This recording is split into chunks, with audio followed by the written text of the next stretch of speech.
Welcome to the Inner Adventure series, a series where ideas on psychology, ecology, and nature meet. I'm Dr. Ken Jennings, a psychologist in private practice. My co-host is Lutz, Otto, a professional wilderness walking guide and a business consultant. Today, we're going to be examining ideas around success and failure. In my work as a psychologist, I work with the whole phenomenon of performance psychology, and the predominant sort of conversations that we have are around success and failure. And with the success and failure, there's always this element of measurement of how good am I doing? What do I need to achieve next? This drive to become better and better. And in a way, a drive that is linear, having a sense of that you always have this excessiveness of more, pushing yourself to further limits. And it's very much part of this culture of competition. In our conversations, I also became very aware of everyone trying to seek the success formula. In other words, what was it or what is it that can make me even better, that can take me to a level where I can defeat the opponent? In sharing a little bit more, I thought that it would be interesting just to share a photograph with you, which I think actually encapsulates what I'm talking about. You know, everyone with their eyes on the ball, who's going to get there first? The rush and the pushing to see if we can get to this ball to score the goal. The bumping and the hustling and the stress to ensure that you would be coming out as the winner. So in my world of a performance psychology, a lot of the conversation is around this photograph, the story around this photograph. And in that, how does one actually improve one's riding? How do we get a horse that can go a little bit faster? Now, in this process of striving for success, there's a hidden that many people don't talk about. And the hidden is really the fear of failure. And the fear of failure drives this incessant need to achieve. And very few sportsmen, very few teams actually encounter or discuss their doubts, their uncertainties, and their fear of disappointment and failure. And so they build this wall around themselves as being super competent, as being a successful performer. In terms of business, I have the same discussions, where it's not necessarily who scores the winning goal, but more who's making the most profits. How can we get more and more profits? And a lot of this talk is focused on quantity. It's focused on how much can we achieve in terms of rands or in terms of pounds or euros. And very, very little conversation is brought into the processes of relationships and personal dynamics and interactions. So I thought just to set the scene today that this photograph highlights everything that we're going to be talking about from a competitive perspective, a sporting perspective. With our inner adventure, we obviously are also talking about ecology. And I think this is actually quite a good time to bring in Lutz on just maybe making a couple of comments, Lutz, about what I've said, and it's good to see you today. You're keeping well. I'm good, Ken. I got quite absorbed in that photograph on many levels. I mean, you could see exactly what you were speaking about, and in both the face of the humans and also those horses. I was looking at the muscle tone on those horses. You know, their muscle absolutely flexed, and the dust or the chunks of soil flying up behind them, and the faces of the horses and the faces of the humans. And it was just it's a very striking photo. Two things, I mean, and not taking, or three things, perhaps even, not taking away anything from the photograph, but perhaps adding to the photograph. I think the one relates to terminology and the use of language. Language and terminology in the context of nature is very different. I mean, the word we use as success doesn't exist in nature. It exists perhaps in our minds because processes unfold that we deem as successful. I've heard the comment that leopard was not successful in its hunt. The impala got away. Language is a human thing. Language exists in the animal world, but it's different. You know, you might get the subtones that an elephant, or the low tones that an elephant produces, or the shriek of a bird in flight. We get chemical processes that occur between plants, where plants are communicating. But the term success and failure is a very human thing. It might play out in nature, but the terminology is different. The other is that I've learned, both within the guiding space as well as the business consulting space, is this thing around what is success, you know. And we tend to define success by the two polo players scoring that goal, and if they achieve success in scoring the goal, the winning team is put on a pedestal, which is good for their success, and they paid huge sums of money, and we look at the individual as massively successful. So what we're looking at is slice success, and I think what's perhaps lacking in the conversation around performance is a holistic success. So if we bring it back to nature, ecosystems work best when all parts of that system are integrating well. That there's fluid and movement in that system. And if an animal dies, that impala I spoke of, or alternatively the leopard goes hungry, it's not defined as success or failure. It's rather a process that's unfolding.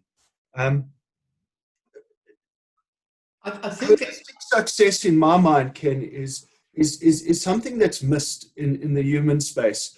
So we look at a businessman and we go, yo, this guy is so successful, but we don't look at how's his family life. Is the guy fit enough? What's his heart doing? What's his inner stress doing? The other is in the human psychology, success is largely dependent on the stories we tell ourselves. And if I draw on your starting point, we were speaking exactly about the unspoken stories. Now, what is the story I'm telling myself? And then in the human psychology, there's another aspect that I think is really important. Are we willing to do the hard work? It's just like exercise, you know. I really connected to your idea about that, this definition of success that we have told ourselves exists fundamentally is a silly question in nature. And this idea about that nature in its diversity is in balance. And there's this movement and this fluidness. And it's not this linear process where who's going to score the goal. And because I won 1-0 in this very, very intense polo match, I was successful and I won. And I think what you were highlighting is the complexity of this diversity that is always shifting to be in balance. And this idea about language, that nature doesn't have language in inverted commas the way we interpret and judge things. Just to move on, Lutz, if I could share a screen again, because I think it links very well into the next point. So let's get back to the polo players. So we spoke about this, and I mean, and your ideas, I think, link very well to this next photograph, and I'd really like to hear what you feel about this.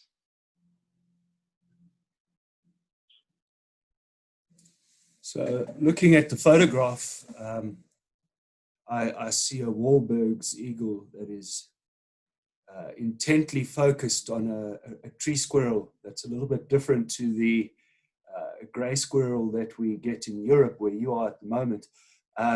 Yeah, so I mean, here's an example of what we when we talk success and failure. So the Wahlberg's eagle has obviously got its eye intently on the squirrel. Wahlberg's eagle is a predator. It's quite high up on what we call a trophic pyramid, so level of energy exchange, of interactions, and it's intent on devouring the squirrel. I suspect at this moment the squirrel is thinking, you know, I could choose a couple of words, but it's probably thinking, geez, I'm in trouble. There's probably a bit of vocalization going on. Squirrels can be quite vocal. They sound almost bird-like in their squirrels, so it's probably alarming. I would imagine when I look at that tail, it was probably going up and down like this. And I'd imagine the intensity of the Wahlberg's eagle would be in focus, and I'm trying to get a better look at that picture, on the squirrel. A position here could be quite interesting. I'm not sure how this played out, but if this squirrel uses the branches wisely, it could keep itself protected, as a lion would, for example, from a group of hyenas or a clan of hyenas that are intent on taking it out. I think this sets up, in my mind, another point. Can I just stop you there? Because I was actually at the scene because I took the photograph, and I'd like to add a little bit more to the story, if it's okay. Have you finished? So I watched this process, and it was a process of about 30 minutes. Yeah. And what was so interesting is what you were talking about is this positioning where the eagle was actually, in a way, at a disadvantage, even though it was the predator, because it couldn't get up high enough. And as it was trying to open its wings, it was hitting the branches. Yeah. The squirrel, as you rightly said, I mean, it was making a noise. I mean, and its tail was going and whatever. And every time the eagle tried to move, the squirrel then shifted slightly to use these branches as a barrier. And I was so intrigued by this unfolding process of who is going to be successful in this process, and is there such a thing, like you said, in nature? It eventually unfolded where the eagle left the branch to try and fly a little bit higher to come down on the squirrel. But at that time, the squirrel was so quick, it was bang down the tree and it was gone. It was gone. And so I suppose now, and this is an interesting thing about perspectives, Lutz, which I think is going to lead on to maybe what you're going to say next. From the squirrel's perspective, I mean, he was successful. I mean, you know, off he got in that.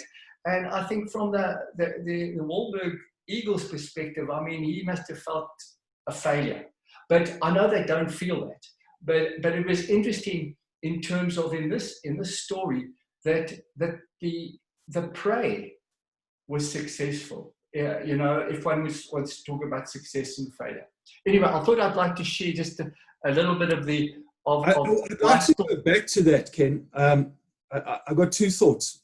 Yes. The one is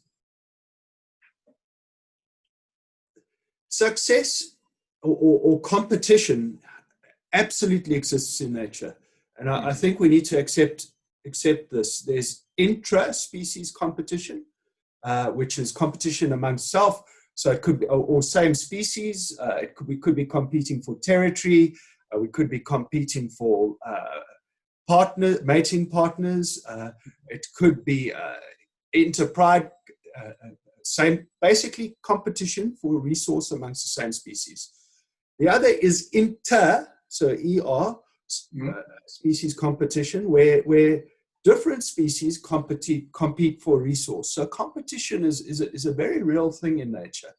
I mean, also, Lutz, competition for resources like water and vegetation. You know, I mean, just recently in October, I mean, I was in the Kruger and it was so dry, and you know, these little water holes, and I noticed how everyone just came there, and there was this sort of who was dominating the water hole in that. So you know, even the competition with the resources. 100%. So in that water hole, in the context of that water hole, so if we think of environmental forces, so is it too hot? It can be too wet, you know, so too dry, too wet. So, you know, we often, when we think of ecology at a very simplistic level, we focus on animals, but ecology is everything, right? So it's the system. If the ground is too wet, certain species of plant just cannot survive. They will die. Often, environmental forces, you know, and those could be created by humans. It could be habitat encroachment. It could be habitat fragmentation. It could be too much pollution in the water. It could be poaching. So competition is very real in this space, or in the natural world. I think it's just the terminology around success and failure. So often when I'm with clients, when you had that picture up, depending on the type of clientele, a lot of focus will actually be on the squirrel. That poor squirrel's got to escape. That poor squirrel, geez, I hope he ducks and dives. And I guess the squirrel is the underdog in the picture, right? But the eagle is as important as the squirrel. And the eagle also needs to eat. The eagle also needs to survive. And as the squirrel is dependent on vegetative matter to survive, the squirrel is necessary for that Wahlberg's eagle to survive. So what I often see when we bring our humanness into ecology, we don't always understand what's unplaying, and we impose a human belief system onto the picture. Both of those species, although their intention was very, very different, had equal importance, and both of them deserve a chance. You know, look, you're bringing in such an important idea about this, you know, the silly question about who's more important, the lion or the impala. Now, in nature, that is such an irrelevant question, because exactly as you're saying, the diversity and perspective and the relationship that exists is actually interdependent. 100%. Each one is depending on each other to some extent. And that balance is, I think, it adds almost like the cooperative type of context, because in nature, everything has got its place and it's interconnected, and there's a cooperation on one level. But I want to just shift now, because, you know, we can talk a lot about nature and as we're doing it. I want to, in terms of success and failure in your experience, you know, you do so much work where you bring clients into the wilderness, into the bush, and with your professional expertise, you have to guide them through an experience. Now, let's talk a little bit about the client and the guide, and talk a little bit about success and failure. Do clients, for example, the question is, walk away from an experience in 4 days and feel it's a failure because maybe they haven't come across a line? Or do you feel pressure that you have to show the clients certain animals because they've been talking about it? So if you don't come across, let's say, a big bull elephant, man to elephant, you know, that sort of moment where the adrenaline pumps, that you are feeling a failure. So can you just spend however minutes you need to share this client-guide relationship? I know it's a lot. It's a deep question. So absolutely, there's pressure often, and there's a lot of things related to this, and I'll untap. Often on the guide to deliver, and there is a combination of internal pressure, so the guide puts in himself, and then client pressure. So just as a starting point, I think the way that the experience is sold is very, very important. You know, I, for example, am try and be very clear that a walking safari is different to a vehicle safari where you're going to bump one of the big five after another of the big five. We absolutely get the big five on foot, but yeah, we're just not moving across spaces as quickly. We're not on radio as quickly. If the client is not aware of that up front, it can create a pressure boiling pot. And it's happened to me a couple of times where you have this expectation. So let's just talk about the clients as a starting point. The client that has not fully understood what they've bought into, or it's their first safari, can be tricky to manage if there's not clarity on what to experience. And these are the reasons why. They've been dreaming about the safari probably for 18 months or 6 months, at least 6 months. So there's a story that keeps building in their mind, and it's this expectation of this safari is going to be the safari of my dreams. It's going to be the thing that I see all the animals that I saw, for example, on National Geographic, all unfolding in front of me. There's the other experience that might come into it. So they speak to their friend that was, for example, at a lodge in the Greater Kruger National Park, and they had a great time. I mean, I have one particular client that we've done many safaris with, and we just had one where we just one encounter after another. It was just amazing. The beauty of this client, though, was he knew that it doesn't always unfold like that. If that particular client had gone back to the UK and said, look, this is how a safari is, to the person that is now going to follow up on him, it puts huge pressure on the guide to deliver to that expectation. So yeah, there's the client, then there's the guide side. So depending on the type so point number one was how this thing was sold. So I'm going to park that to the side. Assuming that it was sold correct, there's two levels. There's internal pressure, and then there's external pressure. So internal pressure includes, and if we want to get into the deep, vulnerable conversations, am I good enough? Am I competent enough? Number two, I want to please his client. So there's this fine balance always between pleasing the client and delivering a safe, realistic, honest experience. You know, am I feeling pressure from the organization or my employer? In my case, self-employed, you know. So three layers: internal pressure. Am I going to, well, all of them internal pressure, the pressure I put on myself, the pressure I put on myself through wanting to please the client, and then the pressure I perceive or am receiving from my employer to deliver a certain expectation so that word of mouth is good when this client leaves. So Can I just stop you there? You made a point about your feeling about, are you good enough? yeah.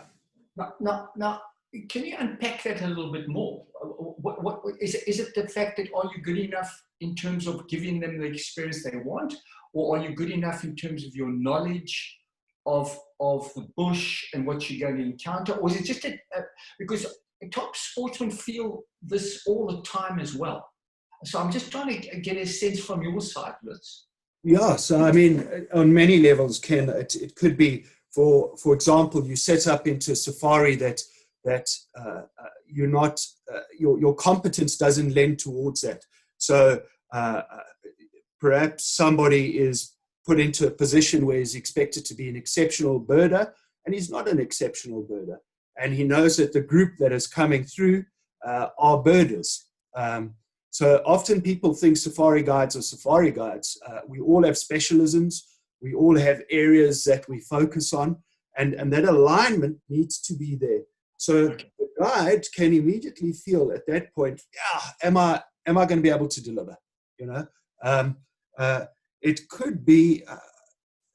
So there's the practical element, but then there could be. I mean, we all come with history. We all come with, and I'm sure it's the same in top sports.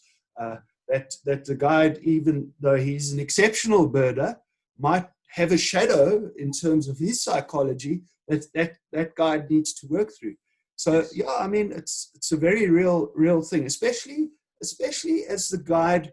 So guiding's interesting in that we have quite a high attrition with young guides and people that want to do this thing but then don't commit. So it becomes quite uncomfortable after a little bit of time, and you know, there's a lot of traveling involved, huge hours. You work often on weekends through holidays. It's not as glamorous as it looks. You've got to have a passion for it. So the attrition is quite high. And then as you climb that ladder, as with any career, you start getting really serious about it. And that's often where the guide starts thinking, the good guides, do I need to improve on this? Do I need to, you know, I think it's a very real thing, Ken. You know what you're activating in me is you know, it's like the coach of a sporting team, and sometimes there's this perception that the coach knows everything and he's the expert, and I think what you're highlighting here is maybe when your clients come into your field, that they expect you to be this expert. You know everything.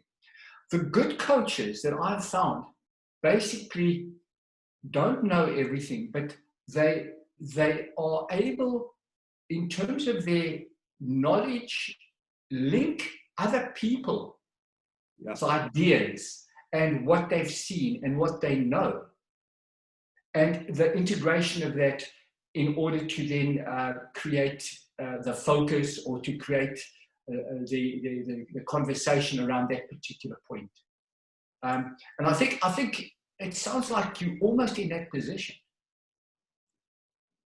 I think it's very similar on many levels, especially once you're shifting into a certain. The safari space is tiered like any type of space. You get a generic safari, you get a self-drive safari, and as you climb up these layers, there is a demand that the service that is being purchased delivers at expectation. So yeah, I mean, there's definitely an element of that. I find it quite interesting, Ken, that the principles of psychology are, so in the context of guiding and business, are very, very similar. The principles of expectation are very, very similar. I think there's often, and I'm struggling to find the right set of words, but there's often rose-tinted glasses placed on a guide role or game ranging role. It can be a very demanding space. The reason this attrition happens that I spoke of earlier is largely because of the number of demands placed on guides. Mm. Do you want to now, have you covered most of your thinking at this stage, or do you want to talk a little bit more about maybe the guide, the client's perspective of success and failure when they walk away from your experience? What experiences have you had? So from a client, guiding is sometimes a dance, and your ability to so it's a dance, and it's an exchange of information constantly. Guides need to be able to communicate well, and you need to be able to try and read between the lines. You need to try and understand the presented story as well as the unwritten story. I think when failure occurs is when there's not enough honesty in the process. So if the client has a specific expectation and the guide is not meeting that expectation, the guide needs to try and clarify why this expectation is not being met. Sometimes you get completely unreasonable clients and they expect you to pull a cat out of a bag. I'm not talking about those. That is a very difficult situation to remedy or to bring that level of clarity. But when you have a reasonable client, and remembering that most of these folk are really successful, they run organizations, they're in big roles, they understand human psychology, they're very reasonable, and they're easy, or I find easy to communicate to. The reasonable client, if we, in our dance and sharing of information, create perspective, paint the real picture. You can have an area that you drive into in one season and it's humming and it's just busy, and you go the next month and there's not a single big game animal there, and I'm talking about at impala level. So it's the guide's role to be able to explain that. Guides can't traverse across massive areas. They're bound into specific areas based on traversing rights. They might have arrangements to travel to other properties, but the guide needs to be able to talk ecology. He needs to talk about the dynamic that exists, this constant shift, this constant movement. In the month of March, you might see millions of butterflies. You get there in June, July, there's not a butterfly to be seen. Elephant.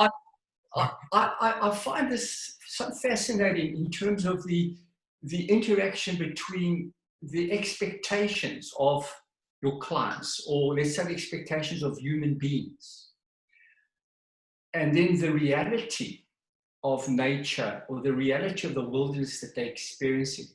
Yes. And sometimes there's this conflict that might exist, which is actually a self-created conflict. Because if you take the idea, exactly what you're saying, that as you walk into nature and you walk in, that you're going to encounter what nature is providing you at that moment in time. That's so important. But I think it's part of human nature. I'm into photography and that. And the farmers are cutting the fields where I live here in Germany. And around the fields, you've got these kites that are hovering around, and you've got the grey herons that are basically feeding off mice and I don't know, insects and so on, as the farmer comes past and he plows the ground. And yeah. I'll never forget, and I was talking a couple of days ago, my wife and myself cycled past this field, and I think it was, let's say, 3 o'clock in the afternoon. And we finished our ride, and I said to my wife, geez, I've got to get back there. And it was now 6 o'clock. So I quickly get into the car and I drive out there at 6, and there's nothing in the fields, nothing flying. And I actually I got a little bit upset with nature. I thought, you were here at 3 o'clock. Why aren't you here now? Because I'm here now. Yeah.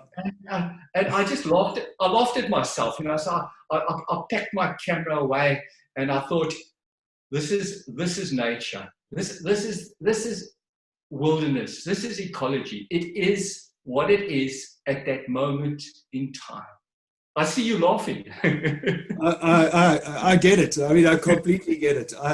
I think what I've learned, and I can't explain this, but the moment we place an expectation on something unfolding, it's pretty likely not to happen. And I've so many times walked a particular stretch of river that if I don't think about an elephant bull or an elephant herd, there's elephants everywhere. Now I decide, because I've got a demanding client, that I need to get to that stretch of river, and I'm gonna there my need is gonna be satisfied. I get there and there's nothing. There's not even a water buck to be seen. It happens a lot. So I mean, Ken, around this point around failure, failure absolutely exists in the guiding space as well, and it's how we deal with it. Hey, so I mean, let me give you some practical examples. Stepping out of just looking at animals, being a walking guide, we often track animals, and if I were to say that 60, 70, maybe even 80% of the time we don't get that animal, is that a failure? I don't think so. We learned a huge amount while we were tracking that animal. So following the trail of that animal, we walked through different environments. We created a little bit of theater that the client enjoyed. My best learnings have almost been trailing animals where I haven't found that animal. The misjudging water as a client, as a guide, should I rather say, has been a huge learning curve for me. Especially on the harder trails, if you don't read your client right and misunderstand their fitness or alternatively their ability to cover distance, we're very dependent on a backpacking safari to get to a place where there's water. So where we sleep is not really that important, but water is massively important because we're operating in a space that we sweat a lot, and that the demands on drinking are quite high. So misjudging can be a challenge, and that could constitute a failure. I think the big thing though with failure, it's the acceptance that it's part of a learning, and it's what we do with it afterwards. I'm sometimes quite hard on myself in that I'll over analyze the failure, but I think that the important thing is to be a little bit gentler on ourselves, and think, what went well in this, what went less well, what will I do more, what will I keep doing, what will I stop doing. I think in terms of client pressure, we've got to be very careful, and there's guiding failures that I see as critical. When we push too hard, especially in the walking or in the vehicle context, actually, to get too close to an animal, to get that perfect photograph, I don't think that's good. We're compromising both the animal's safety, in the sense that, if that animal decides he's now going to charge or he's now going to respond, we're compromising the animal, we're compromising the clients, and we're compromising the guide. I think that really is failure. Yes. I think we've got to be very careful with that. The other is in this context of risk, Ken, sometimes adventures or experiences or safaris just don't go to plan. We always need to take into account risk. Am I pushing the boundary too far? And by doing this, whatever that boundary is, and it doesn't have to be a physical boundary. It could be that I'm out of communication. I get stung by a hornet, or my client gets stung by a hornet. They go into anaphylactic shock. Now I can't communicate. Risk very high. So it's always this balance of creating a great experience and giving an absolutely phenomenal, or creating a phenomenal set of memories, but doing it as safely as possible. one final point around failure, and I'm really going for it, but sometimes failure is success, and it comes to exactly what I've just said. And I think particularly, it's perhaps easier to put into context on a mountain, which mountains have formed a huge part of my life and guiding. Sometimes pushing that little bit too far will get you killed. In the space of guiding, sometimes pushing that black rhino, a little bit too far is going to either get you into trouble or that black rhino into trouble, or that elephant bull that suddenly has a bad day because he's got an abscess. He's usually easy to walk. Now the animal's got an abscess, and or the guide has pushed it too far. You're going to have a problem. So sometimes retreat actually equals success. If retreat saves a life, and that's an animal's life, a human life, it was a success. I think we've got to be careful pursuing success at any cost. Nature doesn't have the same set of parameters that the human world has.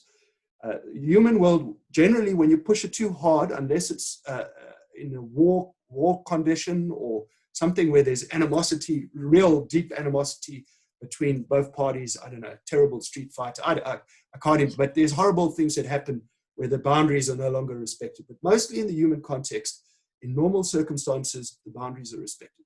Remember, nature doesn't pick on us. It doesn't target us.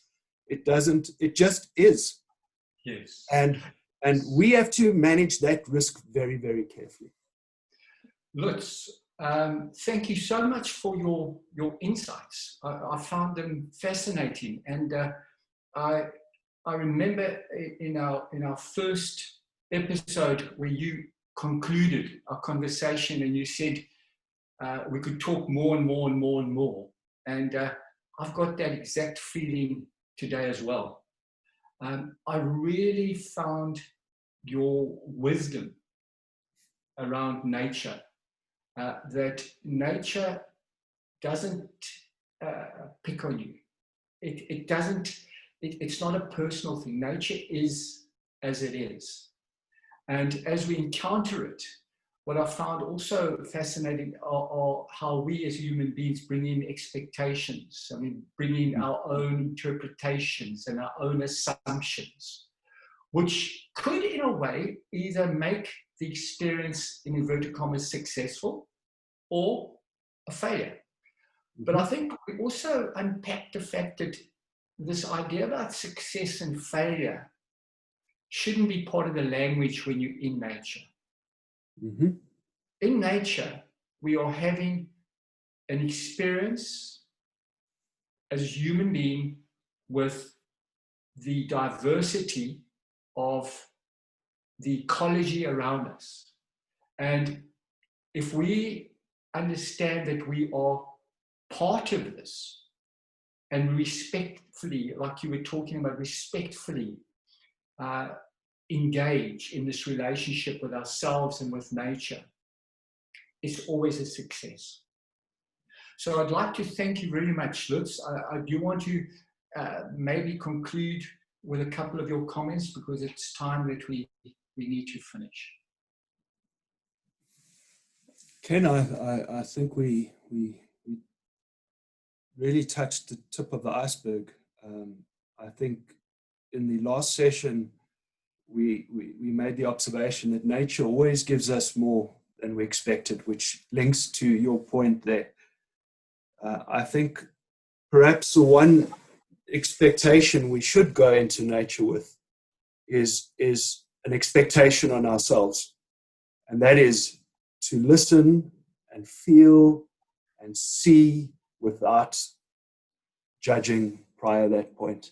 And if we do that, we come away richer, wiser.